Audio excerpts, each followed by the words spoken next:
नमस्कार। आज हम जरा गहराई से समझेंगे पाकिस्तान के एक बहुत बड़ा और काफी अहम इलाके को, बलूचिस्तान। कोशिश करेंगे जानने की कि ये आखिर है क्या, इसकी खासियत क्या है और ऐतिहासिक तौर पर ये बना कैसे। ये पाकिस्तान का सबसे बड़ा सूबा है, सुना है, क्षेत्रफल में लगभग 44%। जी हाँ, बिल्कुल। लेकिन आबादी काफी कम। नाम का मतलब है बलूच लोगों की जमीन। चलिए देखते हैं। तो सबसे पहले ये बलूचिस्तान आखिर है कहाँ, मतलब भौगोलिक रूप से, और क्या खास है इस इलाके में? जी, ये पाकिस्तान के दक्षिण पश्चिम हिस्से में पड़ता है। इसकी सरहदें पश्चिम में ईरान से और उत्तर में अफगानिस्तान से लगती हैं। अच्छा। और दक्षिण की तरफ पूरा अरब सागर है। ये असल में ईरानी पठार का ही एक हिस्सा है। ओह, तो मतलब पहाड़ी इलाका होगा। हाँ, जमीन काफी ऊबड़ खाबड़ है और मौसम ज्यादातर सूखा रेगिस्तानी जैसा रहता है। और हाँ, एक और अहम बात, ग्वादर बंदरगाह। आजकल काफी सुना होगा इसके बारे में। हाँ, बिल्कुल। वो यहीं अरब सागर के किनारे है और सामरिक नजरिए से बहुत महत्वपूर्ण है। इतना बड़ा और मुश्किल सा इलाका। तो फिर आबादी आपने कहा कम है। जी, आबादी काफी कम है और घनत्व भी बहुत कम है, फैली हुई है। मुख्य शहर कौन से हैं? क्वेटा इसकी राजधानी है, सबसे बड़ा शहर भी। उसके बाद तुर्बत का नंबर आता है। और भाषाएं, कौन सी भाषाएं बोली जाती हैं वहाँ? देखिए, 2023 की जनगणना के हिसाब से देखें तो करीब 40% लोग बलूची बोलते हैं। अच्छा, 40%। जी, फिर लगभग 34% पश्तो बोलने वाले हैं और करीब 17% ब्राहुई भाषा बोलते हैं। ब्राहुई, एक तो काफी अलग नाम लग रहा है। हाँ, ये एक द्रविड़ भाषा है जो इस इलाके की प्राचीन भाषाओं में से मानी जाती है। दिलचस्प। और अर्थव्यवस्था कैसे चलता है वहाँ का गुजारा? अर्थव्यवस्था का बड़ा हिस्सा कुदरती संसाधनों पर निर्भर है, खासकर गैस। हाँ, गैस के भंडार तो सुने हैं काफी। जी, इसके अलावा खेती और पशुपालन भी है, लेकिन जमीन ज्यादा उपजाऊ नहीं है। मुश्किल से 5% जमीन ही खेती लायक है। ओह, तो आमतौर पे इसे एक कम विकसित इलाका ही माना जाता है। समझ गया। अब आते हैं इसके बनने की कहानी पर। इतिहास क्या कहता है? ये इलाका हमेशा से ऐसा ही था? नहीं, इसका इतिहास तो बहुत ही पुराना है। आप सोचिए, मेहरगढ़ जैसी बस्तियां। मेहरगढ़, हाँ, नाम सुना है। जी, ये दुनिया की कुछ सबसे पुरानी खेती वाली बस्तियों में से एक है, करीब 7000 ईसा पूर्व। 7000 ईसा पूर्व, मतलब कमाल है। हाँ, यही थी। ये सिंधु घाटी सभ्यता का एक तरह से पश्चिमी छोर था। अच्छा। बाद में यहाँ कई अलग अलग शासक आए। पार्थराज थे, कुषाण थे, फिर हिंदू सेवा राजवंश भी रहा कलात में। इस्लाम यहाँ करीब 7वीं सदी में पहुंचा। और ये बलोच और ब्राहुई लोग, इनका क्या इतिहास है? माना जाता है कि ब्राहुई लोग, जो द्रविड़ भाषा बोलते हैं, वो यहाँ के शायद सबसे पुराने बाशिंदों में से हैं। अच्छा। जबकि बलोच लोग, जिनके नाम पर इस इलाके का नाम पड़ा, वो करीब 14वीं सदी के आसपास यहाँ आए। ठीक है, ये तो हो गई काफी पुरानी बात। अब जरा नजदीक आते हैं। अंग्रेजों के जमाने में क्या हुआ और फिर पाकिस्तान में कैसे शामिल हुआ ये? जी, अंग्रेजों के आने से कुछ पहले तक कलात की खानत, मतलब एक तरह की रियासत, वो काफी मजबूत थी यहाँ। खानत यानी राजा या शासक होते थे? हाँ, खान कहलाते थे। फिर 1876 में एक संधि हुई, कलात संधि। इसके तहत ये पूरा इलाका ब्रिटिश निगरानी में आ गया। इसमें कलात, मकरान, लासबेला, खारान जैसी रियासतें शामिल थीं। तो मतलब सीधे ब्रिटिश राज नहीं था, रियासतें बनी रहीं। रियासतें बनी रहीं, लेकिन ब्रिटिश प्रभाव और नियंत्रण काफी बढ़ गया था। वो एक तरह से संरक्षित राज्य बन गए। और फिर 1947 आया, आजादी का वक्त। तब क्या हुआ इन रियासतों का? हाँ, 1947 में जब भारत और पाकिस्तान बने तो इन रियासतों के पास सिद्धांत रूप में 3 विकल्प थे। क्या विकल्प थे? भारत में शामिल हो, पाकिस्तान में शामिल हो, या फिर आजाद रहें। और कलात ने, उन्होंने क्या चुना? मैंने कहीं पढ़ा था कि उन्होंने आजादी चुनी थी। हाँ, बिल्कुल सही। कलात के जो उस वक्त के खान थे, मीर अहमद यार खान, उन्होंने आज़ादी का रास्ता चुना। अच्छा। और दिलचस्प बात यह है कि कुछ सूत्र बताते हैं कि शुरू में मोहम्मद अली जिन्ना ने भी इसका समर्थन किया था। अगस्त 1947 में एक संधि का भी जिक्र आता है। जिन्ना ने समर्थन किया था शुरू में, हाँ। और कलात ने बाकायदा 15 अगस्त 1947 को अपनी आज़ादी का ऐलान भी कर दिया था। फिर अगर आज़ादी का ऐलान हो गया था और शुरू में जिन्ना का समर्थन भी था, तो फिर ये पाकिस्तान में शामिल कैसे हुआ? मामला उलझ गया होगा। हाँ, मामला बाद में काफी बदल गया। पाकिस्तान की तरफ से कलात पर विलय के लिए दबाव बढ़ने लगा। दबाव किस तरह का? देखिए, एक सूत्र ये कहता है कि ब्रिटिश सरकार ने भी पाकिस्तान की मर्जी के खिलाफ कलात का हथियार सप्लाई करने से इनकार कर दिया था। ओह, कुछ स्थानीय सरदार थे, वो भी पाकिस्तान के पक्ष में हो गए और फिर मार्च 1948 तक आते आते पाकिस्तानी फौज ने पसनी, जिवानी, तुर्बत जैसे जो तटीय इलाके थे वहां दखल दे दिया। फौजी कार्रवाई हुई मतलब? जी, फौज अंदर आ गई और फिर विलय के कागजात पर दस्तखत हुए। लेकिन ये दस्तखत कैसे हुए? क्या खान मान गए थे? इसमें भी थोड़ी पेचीदगी है। एक कहानी ये है कि 27 मार्च 1948 को ऑल इंडिया रेडियो से खबर चली। क्या खबर? कि खान शायद भारत से मिलने की सोच रहे हैं। हालांकि बाद में इसका खंडन भी हुआ। लेकिन इसी पूरी गहमागहमी और दबाव के माहौल में खान ने 27 मार्च 1948 को विलय पत्र पर दस्तखत कर दिए। यानी आजादी के ऐलान के करीब 227 दिन बाद। जी हाँ, 227 दिन बाद। और कुछ सूत्र इस बात पर भी सवाल उठाते हैं कि एक शाही जिरगा, मतलब कबीलाई नेताओं की सभा जिसने कथित तौर पर विलय का समर्थन किया था, हाँ। उसमें कलात रियासत के नुमाइंदे थे ही नहीं। तो ये जो कहा जाता है कि सबकी सहमति से विलय हुआ, उस पर भी सवालिया निशान है। बाप रे, तो मतलब काफी जबरदस्ती या दबाव वाला मामला लगता है ये तो। लगता तो ऐसा ही है सूत्रों के हिसाब से। और विलय के फौरन बाद ही खान के भाई थे प्रिंस अब्दुल करीम, उन्होंने बगावत भी कर दी थी। ओहो, विद्रोह भी हुआ? जी, पहला विद्रोह तो तभी शुरू हो गया था। तो ये जुड़ना मतलब काफी उलझावा और तनाव भरा रहा शुरू से। बिल्कुल, विलय के जो हालात थे और उसके फौरन बाद जो बगावतें हुईं, वो इस इलाके की जटिलता को साफ दिखाती हैं। ये जो पूरी प्रक्रिया थी, जहां पहले आज़ादी का ऐलान हुआ, फिर कुछ ही महीनों में दबाव में विलय हुआ, इसने शायद शुरू से ही पाकिस्तान के साथ इस क्षेत्र के संबंधों में तनाव की नींव डाल दी। और ये बलूचिस्तान प्रांत जैसा आज हम जानते हैं, वो कब बना फिर? ये अपने मौजूदा स्वरूप में 1 जुलाई 1970 को बना। अच्छा, 1970 में।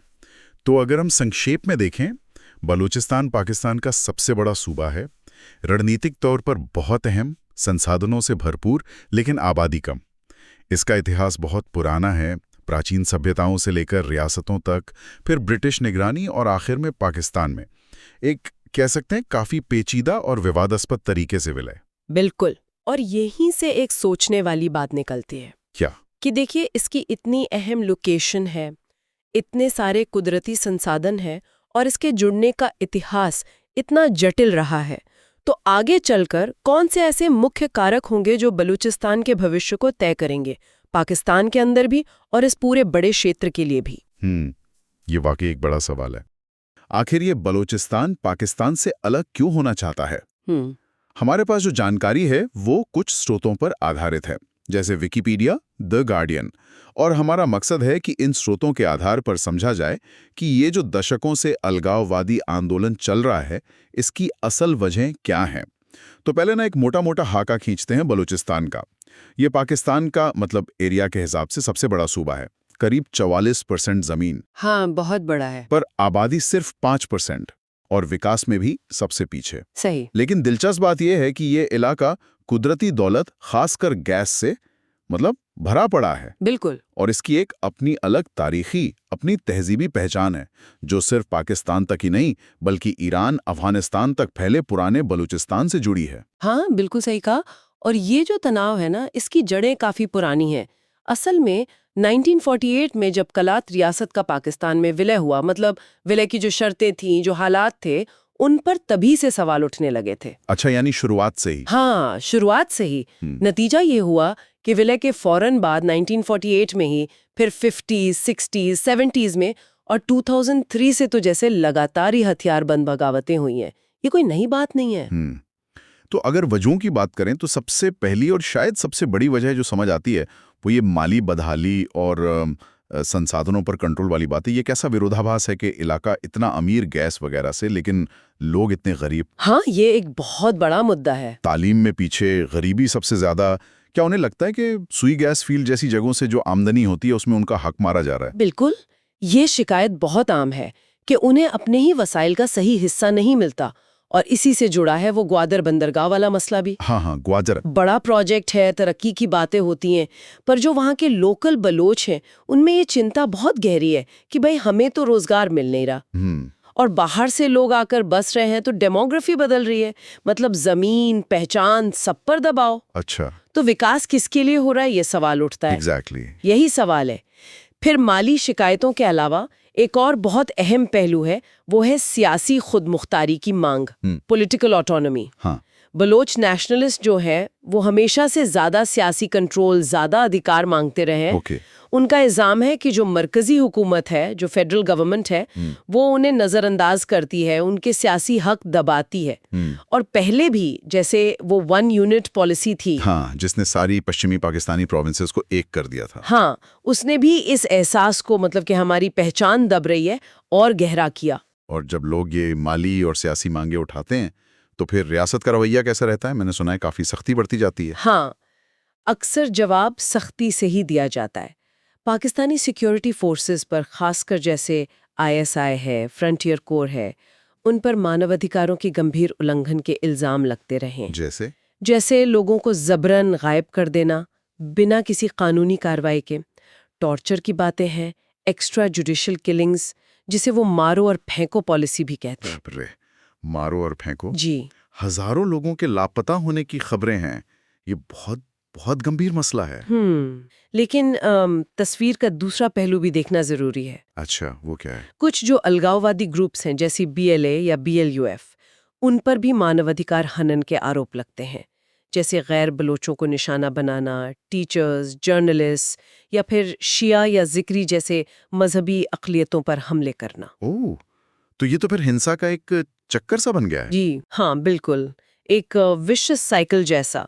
और इन सब के बीच अपनी खास कौमी पहचान, अपनी संस्कृति को बचाने का जज्बा भी बहुत मजबूत है।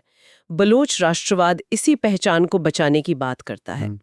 और जैसा मैंने पहले कहा, बाहर से जो कुशल कारीगर आ रहे हैं या अफगान मुहाजिरीन बसे हैं, उससे भी लोकल लोगों को अपनी पहचान और संसाधनों पर दबाव महसूस होता है। तो अगर आज की बात करें तो क्या ये संघर्ष अभी भी चल रहा है? मतलब जमीन पर क्या हालात है? हाँ, ये लो इंटेंसिटी कॉन्फ्लिक्ट अभी भी जारी है। कई अलग अलग अलगाववादी ग्रुप्स हैं, कुछ मजहबी चरमपंथी ग्रुप्स भी एक्टिव हैं। हाल के सालों में भी हमले हुए हैं। और इसका कोई इंटरनेशनल एंगल भी है क्या, जैसे पड़ोसी देशों का रोल? हाँ, वो भी है। ईरान और पाकिस्तान दोनों एक दूसरे पर इल्जाम लगाते हैं कि वो अपने यहाँ बलोच मिलिटेंट्स को पनाह देते हैं। अच्छा। इससे बॉर्डर पर तनाव रहता है, जैसा हमने हाल के कुछ हमलों में देखा भी। और भारत पर भी तो इल्जाम लगते रहे हैं पाकिस्तान की तरफ से। हाँ, पाकिस्तान भारत पर भी इन ग्रुप्स की मदद का इल्जाम लगाता है, हालांकि भारत हमेशा इसे खारिज करता आया है। तो कुल मिलाकर अगर देखें तो बलूचिस्तान के इस अलगाववादी आंदोलन के पीछे कई सारी बहुत उलझी हुई वजहें हैं। इसमें तारीखी शिकायतें हैं, माली बदहाली है, संसाधनों पर कंट्रोल की लड़ाई है, सियासी खुदमुख्तारी की इच्छा है, और फिर रियासत का सख्त रवैया और मानवाधिकारों का बड़ा सवाल। ये सब मिलकर एक बहुत कॉम्प्लेक्स तस्वीर बनाते हैं। सही कहा, ये वाकई बहुत उलझा हुआ मसला है। और सोचते हुए एक सवाल मेरे जहन में आ रहा है, क्या ऐसा है कि बलूचिस्तान के जो कुदरती संसाधन हैं वही उसके लिए एक तरह से अभिशाप बन गए हैं, नेमत के बजाय जहमत? ये सोचने वाली बात है। या फिर ये संघर्ष सिर्फ अंदरूनी वजहों का नतीजा है, या जैसा कि इल्जाम लगते हैं इसमें बाहरी ताकतों का भी हाथ है? ये कुछ ऐसे सवाल है जिन पर शायद आगे और सोचने की जरूरत है। पहला सवाल, ये BLA आखिर है क्या चीज?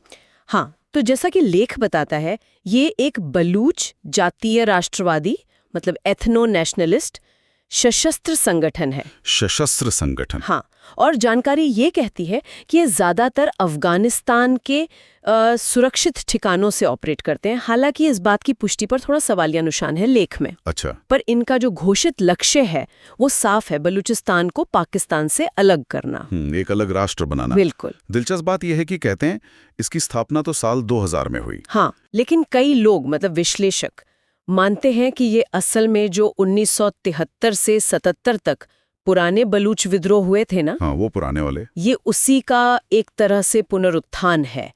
तो ये कोई नई बात नहीं है, मुद्दा काफी पुराना है। सही। और इस लेख में एक और एंगल है।